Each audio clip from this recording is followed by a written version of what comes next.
This is St. Pete X, affectionately known as SPX. SPX brings you St. Pete's brightest business people, civic leaders, and citizens who share their insight and expertise as well as their love of our great city. SPX is presented by the St. Petersburg Group. Head to stpete.co to check out more episodes, and by St. Pete's most effective marketing agency, Big C. Browse to bigc.co to see their work. Now enjoy the conversation.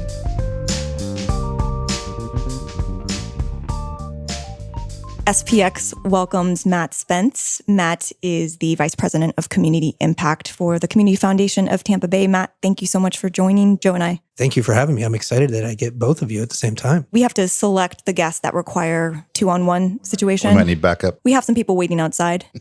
Just in case I'm not interesting enough, you guys will fill space. Did we test the panic button before we started? I don't know. Should be okay. So welcome. I was talking to Joe in advance of you coming on. You essentially, in my view, have made a business out of altruism. If you look at your path, I like that. Leading up to your involvement with the foundation, your involvement with the Juvenile Welfare Board, and also the Early Learning Coalition. And I know it probably takes you back to even school where you got your degree. Talk to me about how that passion for the nonprofit space emerged.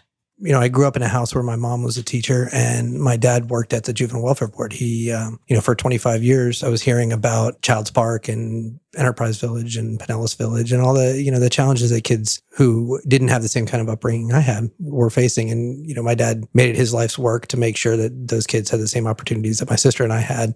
And that really has an impact on you. That stays with you regardless of what your passions are. And, I went through school and really enjoyed the political side of it.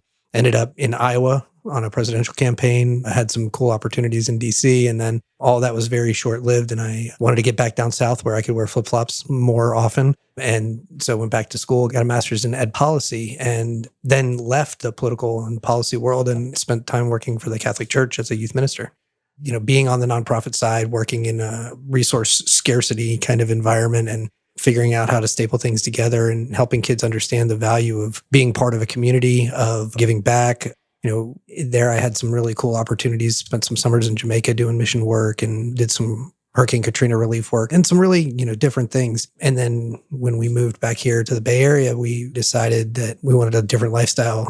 I had 2 boys at the time, and being gone 3 or 4 nights a week and 2 weekends a month was just not how I wanted to be a father. And so that's really what led me back to kind of a more traditional 9-to-5. And I landed, back in the nonprofit world, helping make a difference in the Bay Area, helping others make a difference is really what it's mostly been. I have avoided doing a lot of direct service, at the Community Foundation. We really just enable others to do great things. We help philanthropists make a difference and help kind of, amplify their charity and direct it in positive ways and help our nonprofit partners build capacity and do better, learn better, and be better. When you made the transition back, then you started, like you said, in politics and then moved into the ministry. When you decided to transition, out of the ministry, were you tempted at all to get back into politics? And where does that, not at all. You had your fill. Yeah, it's a very different, very public kind of lifestyle. And people had always told me that I was very good at talking to people and explaining things. And in fact, Gay Lancaster, when I worked at JWB, called me a distillery. I don't think she meant it in the alcohol way. I think she meant it more in the, I was good at boiling things down to a simple form that people could understand. And that's a skill that worked very well on the political side in the background, but I never wanted to be on the front. And when you're not in the front, it's a life that can change on a dime, and you're always kind of reliant on others. You're working for someone else. Your passions and your goals are really subject to somebody else's desires and whims and needs. And that was not really how I saw my skills best being put to use. Talk about the potential blurring of lines between government and the nonprofit space. We were talking about the term philanthrocapitalist, and essentially, I don't know if it's an official term, but it's one to describe the individuals and foundations that have the ability to stroke big checks and by turn may have a disproportionate amount of influence on our government. It's interesting because I think in a lot of ways, charity in the United States, the way that we've approached problems is a lot of times it was things that government didn't want to do or government wasn't best at doing. And so ended up the nonprofits filling a lot of gaps in that area. And then we've come back around to those things take resources. And if there aren't going to be tax resources, if there aren't going to be public investment, then there has to be private investment. And a lot of times, instead of getting 1,000 $10 donations, it's a whole lot easier to get one $100,000 donation. And so those individuals who have the capacity, fortunately in our country, many of those individuals are extremely publicly minded, are very interested in giving back. Those are the people we work with at the foundation. And we're blessed to have hundreds of very, very giving people who do want to give and have an impact on their community in a positive way. But you're right, there's an opportunity there. As a grant maker, as a funder, we experience the same thing. I probably have more ability to kind of tug on nonprofit leaders than maybe we should. But certainly, whether it's an individual philanthrocapitalist or, just a donor who wants to do good things, especially the donors we work with, they've been very successful. They're only able, in that position to give because they've been successful in private industry. And with that comes a lot of desire to have influence over how their dollars are used, which makes perfect sense. I think the key is helping individuals who are in that position understand content area expertise, who really understands what's going on and what are best practices in certain areas. And, if you're going to work in the education space, then it's good to have somebody on your side who has spent a career there or is, in my case, married to a teacher or, has a degree in education and really gets how things operate and what levers are there to pull and what levers aren't there. So a lot of times you have people that come in as successful business people and they're masters of their domain. They have a high acumen. And then coming up the other way, you have people who are on the ground doing the work who have their own sort of more experiential acumen. And I would assume that sometimes those don't always mesh perfectly. How do you handle that? There can be. And certainly, one of the biggest challenges, if you ask any nonprofit, is managing a board. But also the really good nonprofits understand how to pull the expertise out of their board. That's a really critical component. I know you guys had a chance to talk to Irv at SVP. I'm on the advisory board there, and that's a fantastic organization. They do really, really good work getting individuals who are philanthropically minded to donate not just their money, but also their time and their expertise. It's kind of the idea behind a board of directors in some senses, but this is even more direct. It's, kind of digging into the details and helping to offer that expertise. But there has to be a mutual trust. It has to be an understanding that there is subject area expertise in homelessness, in housing, in education, in almost any of those nonprofit fields that a business leader who maybe made their money in telecommunications or something else just isn't going to have. And often they do. The people who are really successful tend to respect other people who are successful. And if they're working with a high functioning nonprofit, they'll see it. They'll understand where that expertise lies. And you kind of figure out what your lane is over time. And certainly there's some crossover and there's some near accidents from time to time, but I think everybody finds their lane. So we want to get into your work at the foundation, but prior to that, your stints at the Juvenile Welfare Board and the Early Learning Coalition. So when you mentioned that your wife's an educator, so when you think about those two agencies and what you've been a part of from a planning and development perspective, and then moving from juvenile welfare into early learning, which has become really a buzzword in our community, preschool and other initiatives to get to our youth early on to affect the trajectory of their lives. Now you've moved into a more of a brokerage role, and I'll let you explain it better than that. But so what taste has that involvement sort of left in your mouth, and sentiments that you may have as it pertains to our educational system, or where we've gotten it right and where we still have some work to do? I think something that's really important for community to understand and appreciate is how much of a blessing it is to have the Early Learning Coalition here, to have those public resources devoted to young children and helping them get, kind of on the right path and get set up for a successful future. And even more so, the Juvenile Welfare Board. This is a very, very resource-rich community. Sometimes it's system poor, but resource-rich. And the Juvenile Welfare Board is one of the best examples of that. It's been around for 75 years and does amazing work. To have an organization that can pour $40, $50 million, $60 million a year into the community to serve youth and families, that's just a resource that very few other communities in our country have. And the way that the Juvenile Welfare Board is able to impact, we have really strong healthy families programs. We have really strong early learning programs. We have really strong after school programs in this community, all at low or no cost to the individuals who are receiving the benefit because of a public and a community that has said yes over and over to the Juvenile Welfare Board, to raises for teachers, to special bond issues, to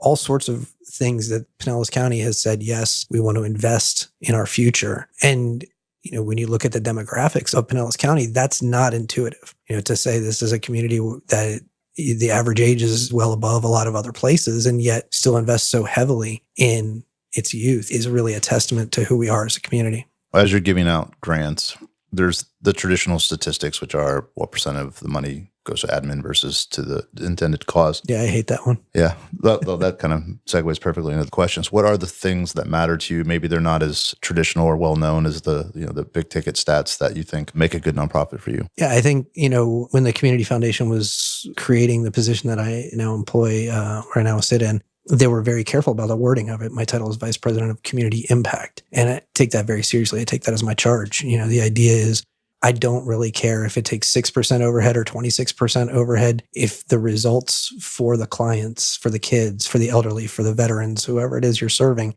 if the results are there, then it's, again, understanding the expertise, what it takes to get the job done. If that nonprofit tells us this is what it's going to take, this is how I would deploy your resources to be effective in combating whatever problem we're combating, then I don't think it makes much sense for us to nickel and dime them on a budget. And it does take investment. There's long been this back and forth in the nonprofit world about overhead, about admin costs, or however you want to define it. And unfortunately, that's led to nonprofits being really good at being able to categorize things as not administrative costs or, as some other category of cost, when really we should be asking, what results are you getting for the investment we're making? And I think that's one thing that I've certainly grown in my understanding over the last 2 years of being with the Community Foundation is that, grants are an investment in a nonprofit partner. It's not a donation. It is an investment with an understanding that the return is not financial. The return is to the society as a whole, to the individuals being served. And as long as we as an organization can look at the proposal of the grant before us and say, hey, that's an outcome we'd love to see in our community, and you're the one on the ground in the field every day doing whatever it takes, and you're telling me this is the way you deploy those resources, I'm a big believer in letting nonprofits be experts in their field and us being experts in the field of grant making. So the amount of really governance and involvement that you get with a grant, a relationship that's sprouted from a grant, right? So you essentially become partners and you're measuring outcomes, you're measuring impact. Now parlaying into the Community Foundation and looking at individual donors, right? Are you seeing value in that level of communication and information and recognizing that individual donors, maybe they don't want to be involved in the day-to-day, but maybe there needs to be a different level of transparency that makes your foundation so valid to the conversation? Yeah, it's an ongoing conversation that we have with our nonprofit partners. I've kind of been on both ends of the spectrum. With the Juvenile Welfare Board, there's a very, very intensive process of grant management. They have contract managers that are in the day-to-day with the nonprofits that are receiving funding. And, as a government funder, that's appropriate and necessary and important. At the Community Foundation, we're a much lighter touch as a funder. Very intentionally so, because I've been on both sides of the table. I've been a grant writer. I jokingly refer to myself as a recovering grant writer, especially when I talk to other grant writers who are still doing that. And, still in recovery. That's right. Yeah. I'm still in recovery and hoping to never go back and have to write grants again. I much prefer reading them and being on the giving side. But, in working with our nonprofit partners at the Community Foundation, we can be a lot more flexible. And we try very, very hard to do that. We try very hard to see it as a relationship, like you said. And, to that end, we're very open in our grants process. We have nonprofit partners who call us right up until the day a grant is due to ask questions. When we send out a rejection, my contact information goes out with it and an invitation to meet, because I feel it's really important that our nonprofit partners understand why we didn't choose to fund them and what they can do to better position themselves in the future. Now, we're never going to fund all 15,000 nonprofits in the Bay Area. It's not possible, but we probably get about $10 in requests for every dollar that we can fund. At the same time, we can be a lever for those nonprofits. We can help their grant writers. We can help their program directors understand what funders are seeing and thinking when they see the applications that come in. And I really enjoy being on funders panels and meeting with other funders to talk about the things that we see and the things that are important to us in grant applications, because I can feed that back to our grant writing partners, our nonprofits. Can you give us a couple of those things, the highlights of things that are most often missed, I would say? Sure. It's everything from the really simple, like turning in a budget that has some bad math in it that's incorrectly added up, again, to the idea that our grants are investments. If your math is off in your budget, then it's hard for us to trust you with an investment of our donors' dollars. I also tell people I like to see crooked number budgets, because in the real world, nothing rounds off to 3 zeros at the end. And obviously, if there's a cap to what you can ask for, you're going to ask for every penny with 3 zeros on the end and then figure it out from there. But our grants don't have that. And so I like to see crooked number budgets. I like to see people giving real world costs. And it shows that they've done the background research. They understand what it's really going to take to deliver on what they've proposed. And it gets, much more detailed than that. But what I always tell people is get to know your funder, take the time to understand what their priorities are, what they want to accomplish, because whether it's the community foundation or any other private funder out there or the big public funders, they have goals too. We have a strategic plan. We have ideas that we want to accomplish as a community foundation and a role we see ourselves playing. And if I was still in the grant writing world, I would want to know that, because then I can talk about how our priorities match with yours. I can talk about how what we're doing helps you get where you want to go. And that's the kind of thing that I think funders across the board really hope to see. Now, is there a pure, I guess I'll call it sort of a concierge element to the foundation as well? So moving beyond sort of the funding capacity of the organization and serving as a conduit between a private donor, presumably, and a nonprofit. That's something else that you're actively involved in as well? Yeah, absolutely. We have about 900 active funds, and that's everything from endowments all the way through, I think, 400 or so donor advised funds, which means it's an individual active giver. They're just using us as a vehicle and as a conduit and as a source of expertise. And so we do have sort of a concierge model where if a donor wants to know, what's the best veteran serving organization to support in the community. Or, a great example, last year we had a donor call us right before Christmas and say, I want to make a gift in honor of my father. And he was really passionate about young children and mental health and kids who've gone through trauma and making sure they have the support they need. And just the day before, I had had a conversation with the Children's Home Society, who's working on a community school project in North Tampa at Morton Elementary. And they needed funding for a trauma-informed care mental health counselor.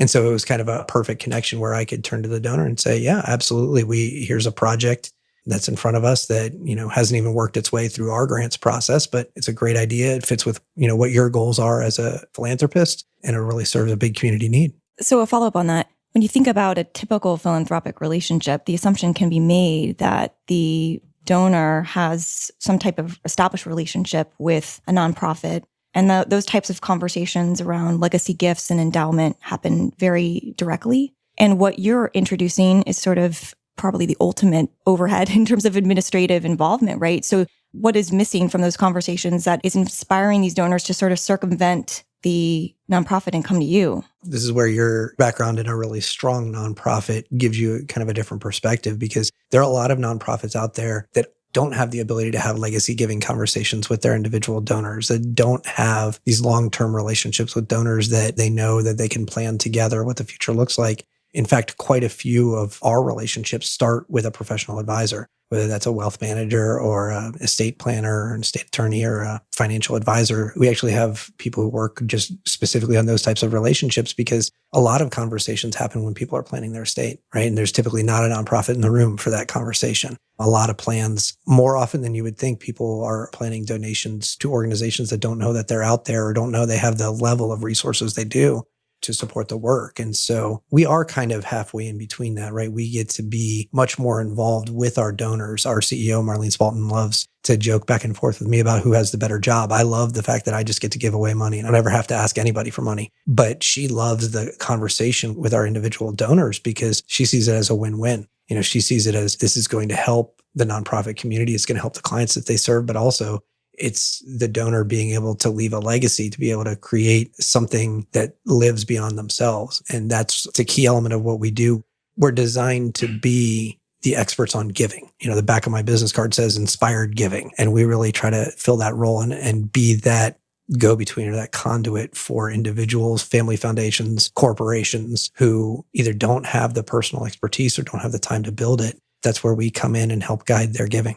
Because you're being that conduit, and when people are tying their legacies to their gift, a lot of times their name goes along with that. And as a hyper-connected society, how much do you talk about the perception or the risks of perception with the potential nonprofit partnerships? And how much does their actual marketing prowess or command of their story play into the conversation beyond their operational or their impact, I should say? I think I missed where you were headed. Yeah.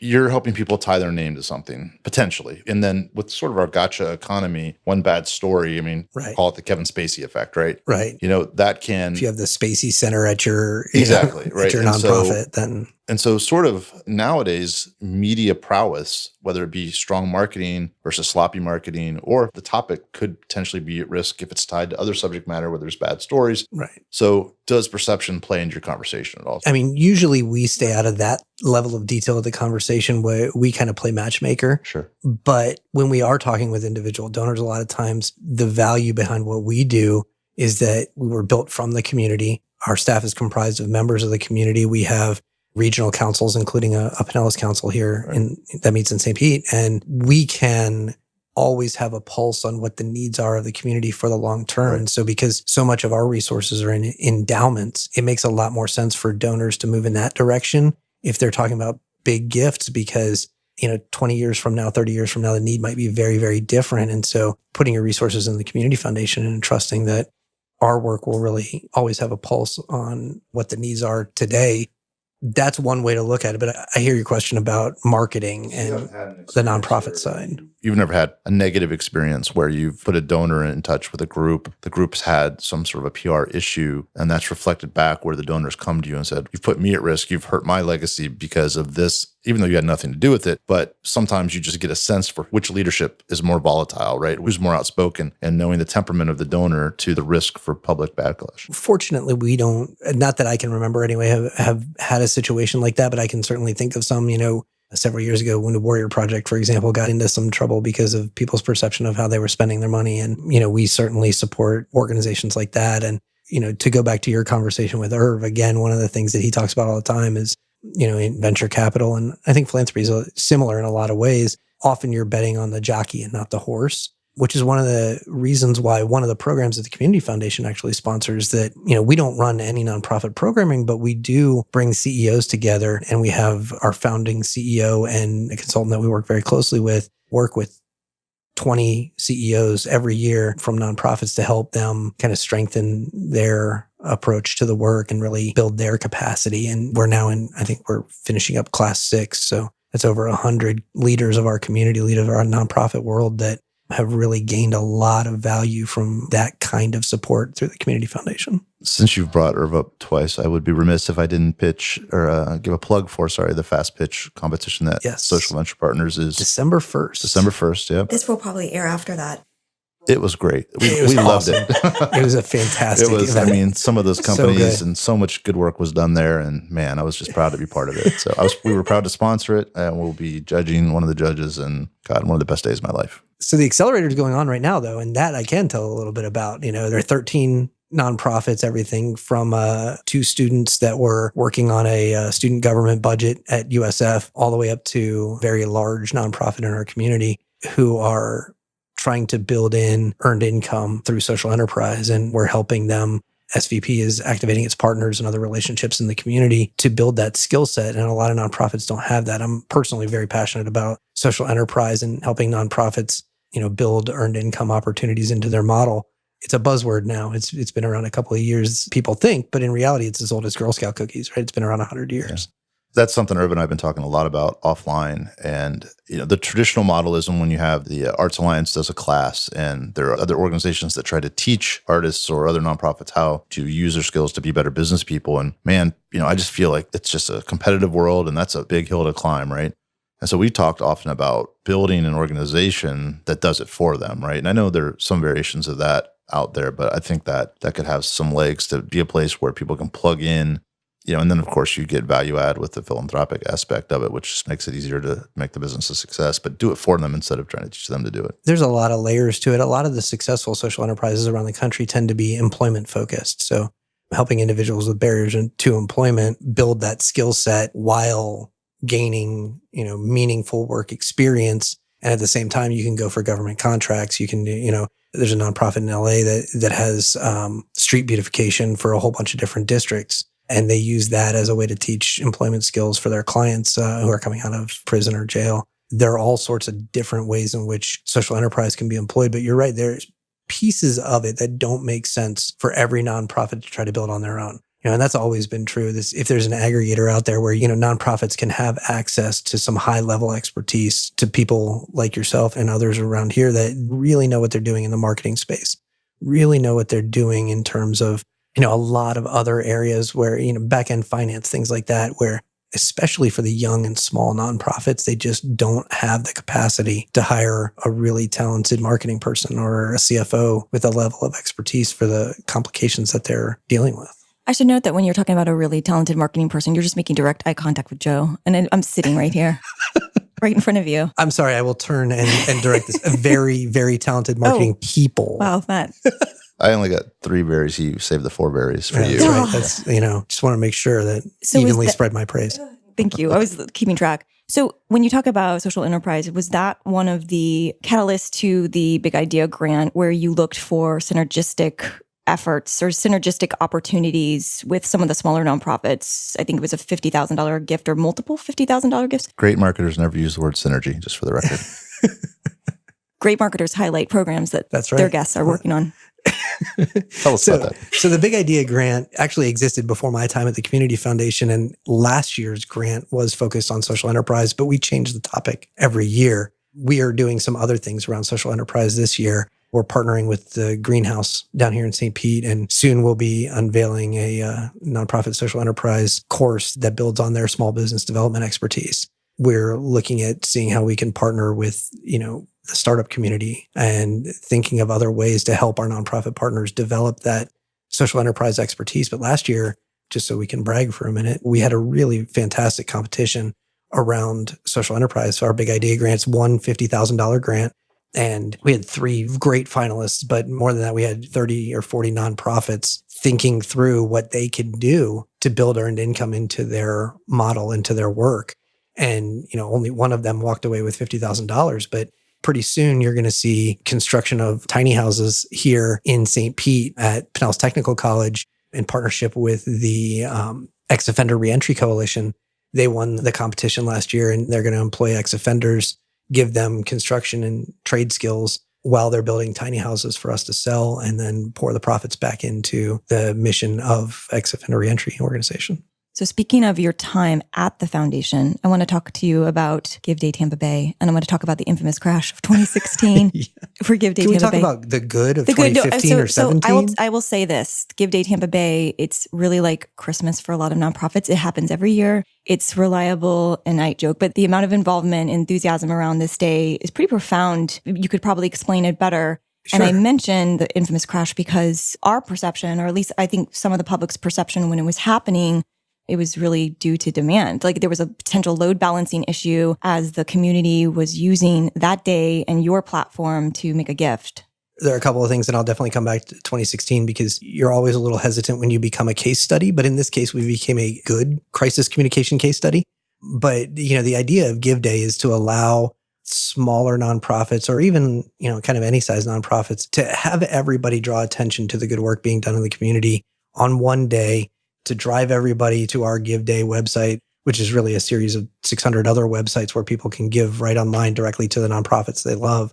But by working together and highlighting that day, we really amplify the marketing effect of it. And we have a great partner in WEDU. They do an 8-hour live stream, and they put a lot of nonprofits up in front of their cameras to tell their stories. And that's a fantastic piece that a nonprofit can use for years, that they told their story and they can send that out to donors. It's a really valuable thing to give them. We find that Give Day is really a great opportunity for us to give back.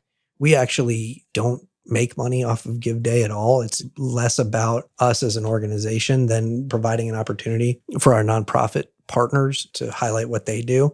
And we've consistently grown it over the last 5 years. And in 2016, what happened was kind of a confluence of perfect, terrible events all coming together because there were 50-something Give Days all happening on the same day around the country, all on the same platform. And the platform crashed. So there were Give Days around all over the country, literally from Washington State down here to St. Pete, that were having to make really tough decisions. And it was almost a worst case scenario where it crashed, but then sort of got working again and you couldn't tell if your donation came through. But, it crashed right around noon and we had already made over $1 million for our nonprofit partners at that point. And then we had to make a decision as an organization, where are we going to go with this? Fortunately, we had a relationship with another organization that builds crowdfunding platforms. And so in 90 minutes on the fly, they built a secondary website that we were able to direct people to at the 5 o'clock news and keep the good things going on Give Day because there were nonprofits, like you said at the beginning, that it's Christmas for. They plan all year. They build their development strategy around it. There were nonprofits we knew that were having happy hours where everybody was going to go at the same time onto the website and make their donation. And, there were evening parties and things like that where we knew we couldn't leave our nonprofit partners hanging. There were many other communities canceled their Give Day. And with something that big, you just can't do it tomorrow. My user experience on that infamous day, I represent a nonprofit that was actively involved, and we are recording this live from Big C Studio. But I actually texted Joe at around noon on that day saying, give them a call and see what your agency can do. And the outpouring of local support, not knowing how national this crisis was really great to see. And your response to the event, no one wanted to be in your shoes that day, but the rebound was swift. And I think for some nonprofits, their annual campaign or their sustaining campaign, sometimes they can run that throughout the duration of the year. But other nonprofits, your day is their only day of. And we felt that weight. We felt that responsibility. And so that's why we had to create a solution immediately. And our communications partners, B2, who I'm sure they're great partners, St. Pete company that's doing great things down here. They actually used us as a case study to say, this is how a team should work together, because our CEO really had, we jokingly call our VP of marketing the Give Day czar, and she has a little crown and a little wand, and she gets to be in charge that day. And Marlene really gave her authority to make a decision, and she made the call. Kyle from B2, myself, I had the relationship with the nonprofit that was building the website for us. And just together, we kind of pulled it together and literally in 90 minutes built a brand new website. And then, there's some work on the back end to tease out where all the gifts went. But the important thing was, we were able to turn it around for our nonprofit partners. And we actually made more in 2016 for our nonprofit partners than we did in 2015. So, despite the challenges, we ended up growing quite a bit and doing a lot of good and bringing resources to nonprofits, even above the year before. And then we spent a lot of time after that day in conversation with our nonprofit partners. We actually pulled a working group together of nonprofits who are very successful on Give Day from small to large. And they led the process of deciding what we would do in future years. And they were adamant that they wanted that day to continue, that they felt the value and they really appreciated our work. And so we went to a new platform that's much more stable. Our nonprofit partners now, if they sign up for Give Day, they get that giving website year round. That's a real value for a nonprofit that maybe doesn't have that technical expertise in their in-house. They now have us as a giving partner year round through our Give Day site. They have their own standalone site. They can edit year round. They can put video up. They can put up, new copy whenever they want, tell their story, and they can really use that to continue the development process. Is this the national platform, or did you stick with the one that you built? No, the one we built, a partner just built it for the day, and it was temporary. One, right? We went to You went back to a different one. National. Yeah, we moved on to a different partner. And we had some negotiations about what that would look like, and they had, I think it's no more than 8 Give Days on their platform. They're backed up on the Amazon servers, so we felt pretty confident in some of the steps that they took to ensure that would not happen again. So let's talk about some trends in philanthropy. There have been a lot of authors coming out talking about toxic charities and where helping can actually hurt. And the argument for those writers is that by, simply providing handouts and not providing more systemic solutions to major issues, poverty, food insecurity, et cetera, we're really not solving anything. There's a lot of conversation in the nonprofit world about that right now, and nobody wants to perpetuate the problem, right? Everybody is in the nonprofit community because they feel like they can have an impact, they can make a difference. And so, a great example is Feeding Tampa Bay. They talk about not just feeding the line, but also shortening the line. And I think that shortening the line piece is a new part of the food insecurity conversation. Is it appropriate for a food bank to be leading the way and thinking about how to have fewer hungry people in the community, not just feed the hungry people in the community? And I think it definitely is. We work together with them and Humana and All Children's and some other partners in a Hunger Action Alliance to try to figure out, that second piece of it. How do we shorten the line? What does the research say about helping people get up on their own 2 feet, and so that they don't need to rely on food banks? They don't need to rely on, weekend food backpacks and things like that, because there's absolutely a need for it. And it's important that we meet that need. At the same time, we need to be thinking as a nonprofit community about how to work ourselves out of a job. Isn't that the ultimate would be, is that poverty doesn't exist anymore and people really have what they need in order to be able to meet the basics of life. But Another great example I would give is that Regions Bank is a great partner of ours, and they do a lot of financial literacy work for free. They'll go to any nonprofit, they'll go work with almost anybody to teach financial literacy classes. And you're seeing more and more nonprofits, especially in the basic needs world, are tying their service and their assistance to things like financial literacy or things like employment skill building, or, actually having a job. And, there's all sorts of other ways that you can approach that where you can address an immediate need and serve someone who needs assistance without enabling it. So you're involved in a lot of regional economic development efforts. So you have a more of a long view perspective as it pertains to shifts in philanthropic giving. So knowing that all of these different issues, food insecurity, financial literacy, all sort of feed into, maybe we define it as poverty eradication or fill in the blank. Are you able to sort of look at the horizon and sort of see where a good majority of funding is going to, if it's not already shifting there now, will go? I think we try to do that. We try to look at trends. We certainly keep in touch very closely with our donors and what they're thinking about in terms of addressing needs. You mentioned earlier, there's kind of the cause of the moment often, which is great for the cause that's getting the attention, whether it's human trafficking or HIV or whatever it is at the moment. But that's a really dangerous model when you're no longer the cause of the moment and you still have need, or you've built this, infrastructure that is meant to support, addressing issues at a certain level. From our perspective at the Community Foundation, one of the things that we do is we look at focusing on 3 E's: education, employment, and enterprise. We feel like those are 3 areas in which, almost any nonprofit can participate in one way or another, whether it's arts and culture institutions providing the educational pieces or helping their artists build living wages and, learn how to make money off of what they do. St. Pete Arts Alliance does a great job with that kind of thing. And it's just those 3 E's really give a frame for how we approach our giving out into the community. And it allows us to be flexible. We're seeing right now, or we will see soon. Another example would be the opioid crisis. We've seen that in other parts of our country, and certainly there's effects here locally as well. But how the nonprofit community can address that, I'm not sure we've fully fleshed out the best response. We've seen that at a national level, and we're beginning to see it at a local level. And that's not something that's necessarily tied to poverty.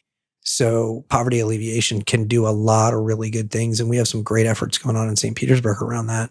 But, mental health crisis is not necessarily something that's tied to poverty. Opioid epidemic, not necessarily tied to poverty. So there are a lot of other charitable causes out there that are going to need support. I think it's really important to battle poverty. I think we have great nonprofits in our community doing work in that space. We certainly support them and do what we can. But the charitable work that we do, even if we were able to eradicate poverty, there would still be things to work on. So one of the other big grant-making agencies is the Foundation for Healthy St. Pete. We had Jeff Hearn on as our very first guest, and he gave a nice history of how that spawned out of the sale of the hospital system.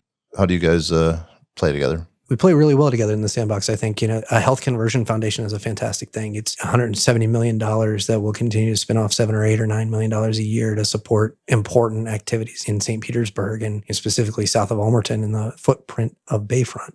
They have a lot of big ideas, and I think there's a lot of things they can accomplish. Specifically, one of the ways that we've worked very closely with them just in the last 2 months or so was right around Hurricane Irma. This community, especially the philanthropic leaders in the community, responded really, really well. Even before the hurricane hit, we were talking together, the Pinellas Community Foundation, Foundation for Healthy St. Pete, ourselves, and the 4 local United Ways all got together and we said, let's not compete for donors. Let's not confuse people about where to go to support Irma recovery in Tampa. And the Community Foundation, since 2008, we've had a disaster relief fund. And so we just activated that fund kind of in a new way. We forfeited any percentage that we would take off of that. So 100% of gifts into the fund go directly to Irma relief and recovery. And then all of the community partners just started pointing their donors to that fund. We have a grants management system that we were able to just kind of add on a piece that was specifically for nonprofits affected by Hurricane Irma. And they could go and tell us what happened and what they need to recover. And the biggest donation to that fund came from Foundation for Healthy St. Pete. So, there are a lot of times we fund alongside them. They do some scholarship funding through us. We also hold a couple hundred scholarship funds. Several of them are theirs. So they're a great partner, and no more so than disaster relief and recovery. That's been a great process. One of the areas they're moving into a little bit is this Grow Smarter initiative. And something a little bit non-traditional. You're involved in the Economic Development Corporation. How is Grow Smarter on the map for you? Well, Grow Smarter has, built into it, it's a community document. And it's an idea that says we need to activate all the resources of our community. We need to make sure that the proverbial rising tide actually does lift all boats. And that doesn't happen on its own. That happens through intentional effort and partnership. And, we're happy to be part of it. We were one of the founding members of the EDC. And, I've been pretty active in the education space and then working with their entrepreneurial work group and making sure that social enterprise is a piece of that. It's part of that conversation. And so when a community is thinking together, like St. Petersburg is through the Grow Smarter initiative, there's just so many opportunities. You have great people at the table, and it's an opportunity for us to promote the nonprofits that we work alongside and to make sure that people who have a capacity and an ability to help them are aware of the good work they're doing and get that plugged in to the strategies within Grow Smarter. So spinning off of that, you were a part of the Tampa Bay Partnerships effort as it pertains to do some research around regional economic development. And so you hosted roundtables that sponsored stakeholders from all walks of life, from various industries, to have maybe a broader conversation. And some keywords that sprouted from those roundtables: shared prosperity, progress measurement, some of the same concepts of Grow Smarter, but maybe on a more broader scale. I'd like to learn about that, but more importantly, knowing that the research will be released in the next couple of weeks, or once this is aired last month. November 14th. Yeah, November 14th. The launch. I'm curious if you heard something in these roundtables that was a surprise to you. That's a tougher question. I was going to just give you the general on what it is, but I think what I was most pleased about with the whole process was that Tampa Bay Partnership, Community Foundation, and United Way came together and we said, there's not a common shared understanding of where we are as a community.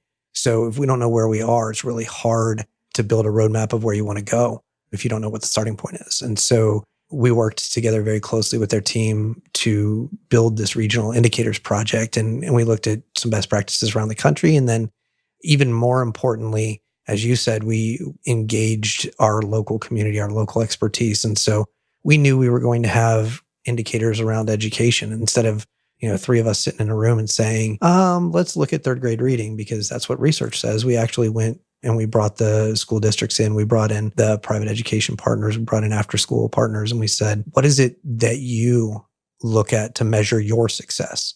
And what should we be looking at as a community? How would we know that we have a strong and robust education system? What are the things we should be tracking? And maybe one example of that, if you talk about graduation from, middle school, understanding what that testing looks for, what graduation technically means, and appreciating maybe the very nuances that may be holding us back. Yeah, to take that up even one more level, we have a big initiative that we lead in our community called LEAP, and it's around college access and attainment. And that's a really important metric for a community. There's a national goal, based on what jobs in 2025 are going to look like and what they're going to require. And then the state last year set a statewide goal of 55% of communities of job age individual or working age individuals having either a degree or a high quality credential. And so we put together a partnership with a lot of other organizations to make sure that happens in Tampa Bay. We've been really successful over the last couple of years in Hillsborough, and we brought that to Pinellas this year. So we're really excited about the potential there. That's a perfect example of one of the things we wanted to make sure that we were tracking as a community. And even more than that, the other part of the process was that we looked at, what are some peer communities? What are some aspirational communities around the country that we want to measure ourselves against? So everything from Austin to Seattle to Baltimore and Charlotte, we picked 19 communities around the country, and every metric that we chose, we now measure against those 19 communities. So there's some hard truths in there about Tampa Bay and where we are, but there's also some good news. And even more importantly, that document doesn't define us. It just describes where we are today.